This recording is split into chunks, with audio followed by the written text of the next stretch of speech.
அல்ஹம்துலில்லாஹி ரப்பில் ஆலமீன் வஸ்ஸலாத்து வஸ்ஸலாமு அலா சய்யிதில் முர்ஸலீன் வ அலா ஆலிஹி வ ஸஹாபிஹி அஜ்மஈன். கண்ணியத்திற்கும் மிகுந்த மரியாதைக்கும் உரித்தான அல்லாஹ்வின் நல்லடியார்களே, ரமலான் தராவீஹ் விருந்தாக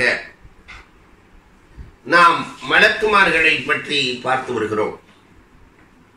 அந்த வரிசையில் இன்றைக்கு 12 இடங்களில் மலக்குகள், ரஹ்மத்தின் மலக்குகள் நுழைவதில்லை.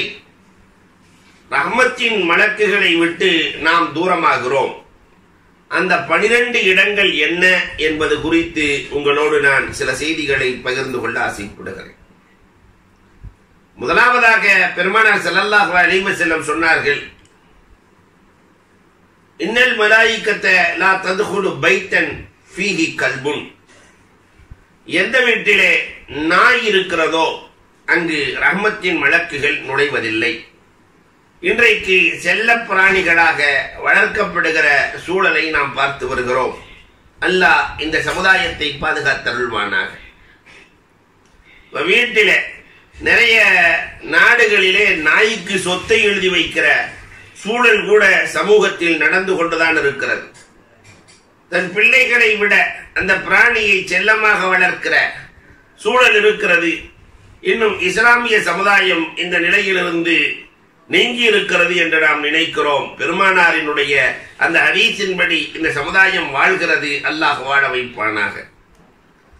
இரண்டாவதாக சொன்னார்கள், இன்னல் மலாயிகத லா தத்குலு பைத்தன் ஃபீஹி சூரா.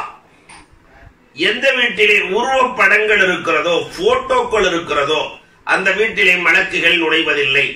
இன்றைக்கு போட்டோக்கள் இல்லாத வீடே இல்லை. உலகத்தில் இருக்கிற தலைவர்கள் அத்தனை பேர்களும் தன்னை போட்டோவாக காட்டித்தான் ஓட்டு சம்பாதிக்கிறார்கள். போட்டோ இல்லாத இடமே இல்லை. ஆனால் இத்தனை கோடி மக்களை சம்பாதித்து வைத்திருக்கிற கண்மணி நாயகத்திற்கு ஒரு போட்டோ இல்லை. போட்டோ கூடாது என்று சொல்லி உலகத்திலே வாழ்ந்து இந்த சமுதாயத்தை உருவாக்கி சென்ற அந்த தலைவர், அவர்களின் வழியிலே நடப்பவர்களாக நாம் இருக்கிறோமா? செல்போனுக்குள்ளே பார்த்தால் ஆயிரக்கணக்கான போட்டோக்கள், அதுவும் இப்பொழுது முன் கேமராவின் மூலமாக எடுத்துக் கொள்ளுகிற போட்டோக்கள். இதற்கு என்னவோ பேர் கொடுக்கிறார்களே, என்ன பேருப்பா? செல்ஃபி. செல்ஃபி என்று பெயர் வைத்துக் கொண்டு விதவிதமாக போட்டோக்கள். திருமணமான புதிதிலே கணவனும் மனைவியும் எடுத்துக் கொள்ளுகிற போட்டோக்கள், அனிமுன் என்ற பெயரிலே எடுத்துக் கொள்ளுகிற போட்டோக்கள், இதெல்லாம் ரஹ்மத்தினுடைய மலக்கை விட்டு நம்மை தூரப்படுத்துகிறது. இன்றைக்கு குடும்பத்திலே பிரச்சனை, வியாபாரத்திலே பிரச்சனை, தொழில்துறைகளிலே பிரச்சனை, நாட்டிலே பிரச்சனை, வீட்டிலே பிரச்சனை. என்ன காரணம்? போட்டோக்களும் ஒரு காரணம். அதனால் அதிலிருந்து தகுந்து கொள்ளுகிற, நீங்கி வாழுகிற மக்களாக அல்லாஹ் நம்மை ஆக்கி அருள்வானாக. அன்பிற்குரியவர்களே, மூன்றாவது செய்தியாக பெருமானார் சொன்னார்கள், லா தஸ்ஹபில் மலாயிகா ரிஃப்கத்தன் ஃபீஹா கல்புன் அவ் ஜரசுன் என்று சொன்னார்கள். மலக்குகள் சில வீடுகளிலே தோழமை கொள்வதில்லை. எந்த வீடுகள் என்றால், எங்கே பெல் இருக்கிறதோ அந்த வீடுகளிலே. பெல் என்றால் கோயிலிலே நடப்பதை போல மணி அடிக்கிற இடங்கள். இன்றைக்கு நிறைய பள்ளிவாசல்களிலேயே மணி வைத்து அடித்துக் கொண்டிருக்கிறார்கள். மைக்கிலே கனெக்ஷன் கொடுத்து அடித்துக் கொண்டிருக்கிறார்கள். இதற்கும் மார்க்கத்திற்கும் எந்த விதமான சம்பந்தமும் கிடையாது. நான்காவதாக பெருமானார் ஸல்லல்லாஹு அலைஹி வஸல்லம் அவர்கள் சொன்னார்கள், லா யன்கிஉ பௌலுன் ஃபீ தஸ்தின் ஃபில் பைத்தி ஃபைனல் மலாயிகத லா தத்குலு பைத்தன் ஃபீஹி பௌலுன் முல்தகிஉன். எந்த வீட்டிலே சிறுநீர் தேக்கி வைக்கப்படுகிறதோ, இரவு நேரத்திலே படுக்கிற போது பாத்ரூமுக்கு சென்று சிறுநீர் கழிப்பதற்கு, பாத்ரூம் வெளியே இருக்கும், அதனால் உள்ளேயே பாத்திரத்திலே பிடித்து வைத்துக் கொள்வார்கள். மறுநாள் கொண்டு போய் வெளியே ஊற்றுவார்கள். இந்த நிலை ஒரு காலத்திலே இருந்தது. இந்த மாதிரி சிறுநீரை வைத்துக் கொண்டால் அல்லது துர்வாடைகள் எந்த வீட்டில் இருக்கிறதோ அந்த வீட்டிலே மலக்குகள் நுழைவதில்லை. அன்புக்குரியவர்களே, அல்லாஹ் பாதுகாத்தருள்வானார். ஐந்தாவதாக கண்மணி நாயகம் ஸல்லல்லாஹு அலைஹி வஸல்லம் சொன்னார்கள், ஒரு வீட்டிலே மலக்குகள் நுழைவதில்லை. எந்த வீடு என்று சொன்னால், எங்கே தஃப் அடிக்கப்படுகிறதோ, தஃப் இருக்கிறதோ அந்த வீட்டிலே.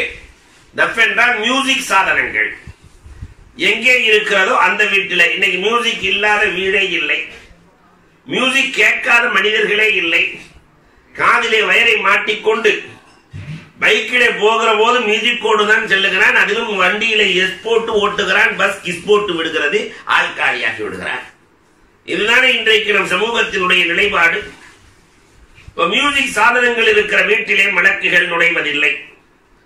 ஆறாவதாக கண்மணி ரசூலுல்லாஹி ஸல்லல்லாஹு அலைஹி வஸல்லம் அவர்கள் சொன்னார்கள், இன்னல் மலாயிகத லா தஹுரில் ஜுனுப, குளிப்பு கடமையானவர்கள் இருக்கிற இடத்திலே மலக்குகள்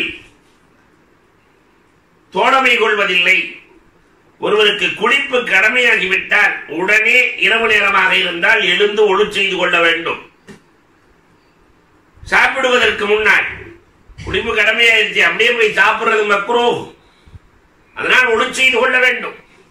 ஒழு செய்வதற்கு வாய்ப்பே இல்லையா, தயமமாவது செய்து கொள்ளுங்கள்.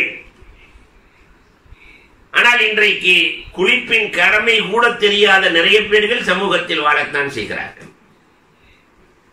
ஒரு இடத்திலே கேட்டபோது குளிப்பின் கடமை எத்தனை என்று கேட்கிற போது, ஃபர்ல் எத்தனை என்று கேட்கிற போது ஒருவர் வேகமாக சொன்னார் 3 என்று. பரவாயில்லையே, குளிப்பினுடைய கடமையை சரியாக சொல்லிவிட்டாரே, என்ன என்று கேட்கிற போது, குளிக்க வேண்டுமானால் வாளி வேண்டும், தண்ணீர் வேண்டும், முகர்வதற்காக வேண்டி ஜொக்கு வேண்டும் என்றார். இதுதான் குளிப்பின் கடமை என்றார். இப்படித்தான் நம் சமூகம் சென்று கொண்டிருக்கிறது. அன்புக்குரியவர்களே, எங்கே ஜுனுபாலிகள் இருக்கிறார்களோ அங்கு மலக்குகள் ஆஜராவதில்லை. அடுத்தும் பெருமானார் 7ஆவதாக சொன்னார்கள், லல் முத்தலிஹு பில் ஹலூகி ஹத்தா யாசிலா, சாயம் போட்டுக் கொள்ளக்கூடியவர்கள், நறுமணத்திற்காக வேண்டி நல்ல பெண்கள் பயன்படுத்துகிற நறுமணங்களை ஆண்கள் பயன்படுத்துகிறார்களே, இவர்களிடத்திலேயும் மலக்குகள், ரொம்ப ஹார்டான வாடை, மலக்குகள் நுழைந்து கொள்வதில்லை, தோழமை கொள்வதில்லை. கண்மணி நாயகம் சொல்லி இருக்கிறார்கள். 8ஆவதாக பெருமானார் ஸல்லல்லாஹு அலைஹி வஸல்லம் சொன்னார்கள், இன்னல் மலாயிகத லா தஹுரு ஜனாஸத்தல் காஃபிர் பிகைர், காபிர்களுடைய ஜனாசாவிலே நலவை கொண்டு வருகிற அந்த மலக்குகள் கலந்து கொள்வதில்லை, ஆஜராவதில்லை. ஒரு இடத்துல ஜனாசா இருக்கிறது என்றால் அங்கேயும் ரஹ்மத்துடைய மலக்குகள் வர வேண்டும். ஆனால் அப்படி காபிர்களுடைய ஜனாசா எங்கு இருக்கிறதோ அங்கு ரஹ்மத்தினுடைய மலக்குகள் ஆஜராவதில்லை. 9ஆவதாக சொன்னார்கள், ரொம்ப முக்கியமான விஷயத்தை பெருமானார் சொல்லுகிறார்கள், இன்னல் மலாயிகத லா தன்சிரு அலா கௌமின் ஃபீஹிம் காத்திஉ ரஹ்மீன், உறவுகளை முறித்தவர்கள் எங்கு வாழ்கிறார்களோ அந்த இடத்திலே மலக்குமார்கள் இறங்குவதே இல்லை. ஒரு வீட்டில் மலக்கு வரணும்னு சொன்னா அங்க உறவுகள் முறிந்திருக்க கூடாது. அண்ணன் தம்பி உறவு, அக்கால் தங்கை உறவு, இரத்த உறவு, சம்பந்த உறவு, எல்லா உறவுகளும் சரியாக இருக்கிற குடும்பம் இன்றைக்கு இருக்கிறதா? எங்கு பார்த்தாலும் உறவுகளில் விரிசல். அபூ ஹுரைரா ரலியல்லாஹு தஆலா அவர்கள் பாடம் நடத்தி கொண்டிருக்கிறார்கள். பாடம் நடத்துகிற போது ஒருவர் எதிரிலே வருகிறார்.